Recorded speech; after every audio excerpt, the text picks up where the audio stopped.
How's it going, everybody, and welcome to episode 80 of Cub Fans Minecraft Let's Play. And today, guys, I finished the warehouse down there, so I'll show you that. And I've also been working on a few other projects to beautify the world and make it a little more interesting. A lot of little things in this episode, which I've been working on and have been bugging me for a long time. And I finally decided to implement them. And the first one is the roof. So, come out here. You'll see I added some more corrugation to the roof up here, particularly this big mound here, and this one here as well. And I did this because before the roof was pretty much just flat, and it was super boring. It was all like this over here. So I made it more interesting, and now it looks a lot more realistic. So that's one of the small changes I made to the world since last time. And we'll go ahead and go back downstairs, and you'll see that I no longer have chests everywhere. I just have my enchanted tools chests here. We got some new enchants since last time. We got this diamond shovel, got this nice bow, and we also got this new Fortune 3 pick to go along with the old one. And I also got a whole bunch of new armor, which is fantastic. I had a lot of these before, but the old armor broke, so I had to put this stuff on. So that's pretty nice. And you'll see no chests here either. And I also organized my current chests. I'll just show you. Most of these are pretty well organized now. And I have some more room in chests like this. And in the cobble chest. And in the gravel and flint chest. So yeah, we have a lot more space due to the warehouse, which I have finished now. Also added some smaller stuff here with the nether rack on both sides here, nether brick fence there, and then I put some nether rack on the sides here going down to our minecart station. So here it is, the warehouse, and last time I said this would house 1 million items, but it actually houses 2 million. There are 576 double chests total in this warehouse. And so if you figure 64 items per stack and 54 stacks per chest, comes out to about 1,990,000 items are capable of being stored in this warehouse. So yeah, that's quite a number of items. We've already begun to fill it up, though. For instance, our sugarcane farm has been producing absolutely ludicrous amounts of sugarcane. And there's more here, I think. We also have rotten flesh. What do we have here? Seeds. Yep, seeds. Going to be useful in 1.4 for chicken breeding. Cocoa beans.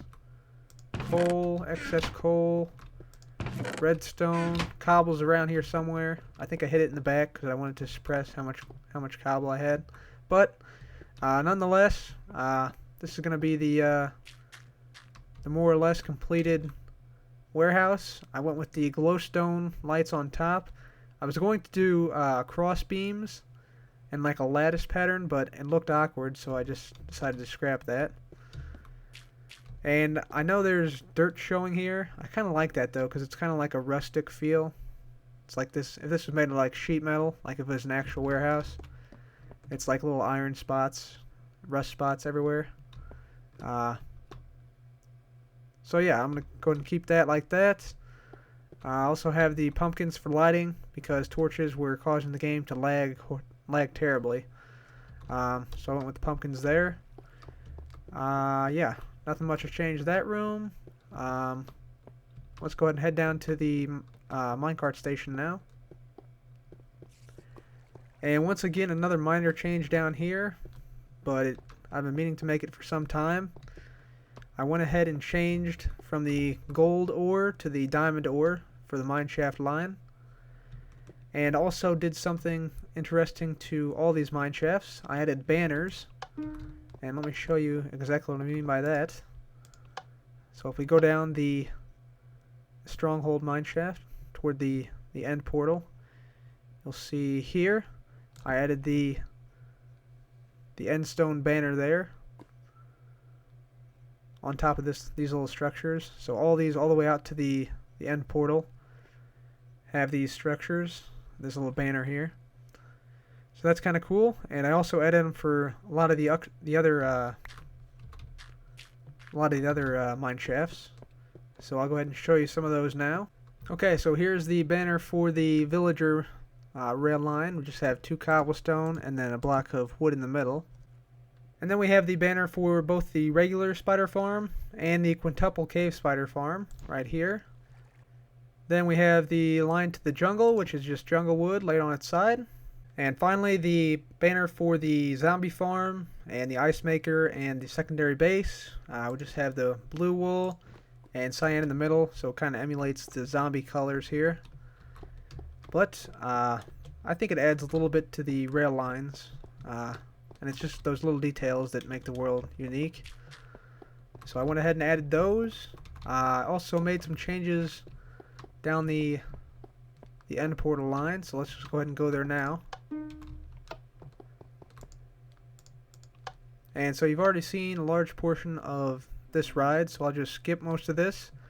And I'll be back once we get to the Skelly farm. Okay, everybody, here we are at the skeleton farm. You'll see I just went with the stone bricks on the side, just because it gives it a nice clean look. And the skeletons just drop down here. And I don't think we're going to be spending a whole lot of time here, just sort of passively going between our house and the end via this line. So yeah, I just went with the stone brick here. Everything else is more or less the same. And see if we can get going forward here. There we go. Yep, so just pretty much stone bricks there. I will show you I finished this line first of all, but there are also 2 massive caverns I explored down here where I got a lot of resources. Several stacks of iron, a couple stacks of gold, things like that.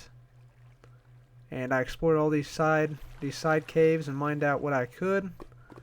A lot of really good resources I got from those. And I've also made sort of a room down here at the end of the end stronghold line. So I'll show you that as well.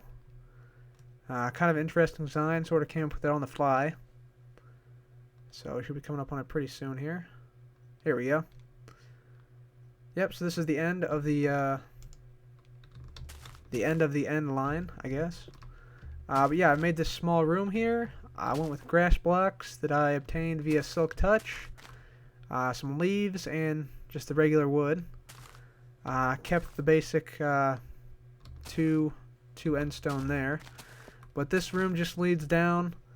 If we come through here into the end portal room, and we can go to the end there. And we also have this ladder back up to the surface here. And I just wanted this as sort of a quick way to get between the stronghold and our base. So now I can do that pretty quickly with this this line. And we're not all the way back here, so we got to do that. Okay. Yeah, so now we can get back and forth quickly between the end and our base. And so, yeah, I think that's pretty much all the changes this episode. And I think we're going to go ahead and head to the mine shaft now and see what today's highlighted channel is. And one other thing, guys, before we head down to the mine shaft, I forgot that I replaced all these cobblestone steps with the stone brick stairs. So now it looks a lot cleaner. And these stone brick stairs go all the way down to the mine shaft level until it eventually turns into these dark wood stairs. And then we're down in the mine shaft. So let's go ahead and see if we got some wood here. Nice, we do. We'll make our sign. And we'll see what today's highlighted channel is. So let's just run down this mine shaft a bit. Gotta get all the way down here. It's getting quite long, I have to say. Okay, so it's gonna go, let's see, right here. And today's highlighted channel is Grunts Go Wild. So Grunts Go Wild, it's a pretty interesting channel. He has quite a few Minecraft videos up on things like Tekkit and also some things showing you how to do stuff with tutorials on Bucket and the like. So Grunts Go Wild, this is your mineshaft, and let's see how you do against the other competitors. Whoops, accidentally mined that out. I'll fix that. There we go. Cool. Alright, let's see how you do. Okay everybody, so I just finished digging out Grunts Go Wild's mineshaft, and we ended up with a total of 13 diamonds, so pretty decent haul for one mineshaft, and let's see if he makes the top list here, the Fortune 3 pick. I think he does, with 13 diamonds. Let's see. Yep, comes in 7th place, so I'll go ahead and change the signs, and I'll be right back. Okay everybody, so here's the updated leaderboard. Grunts Go Wild coming in 7th place today with 13 diamonds. And guys, today is episode 80, so that means a new world download. And a lot has changed since last time. We got a lot more area explored. And we also defeated the dragon, so the end dimension is now there. Also have the Ender Dragon room, the big warehouse, the stronghold rail line, the new chicken farm, bunch of new stuff, so download the world if you want and check it out. Hoping Tekkit will be coming soon, possibly this week even, so also stay tuned for that. But I think that's going to be all for me today guys, so thank you very much for watching. This has been CubFan. Goodbye.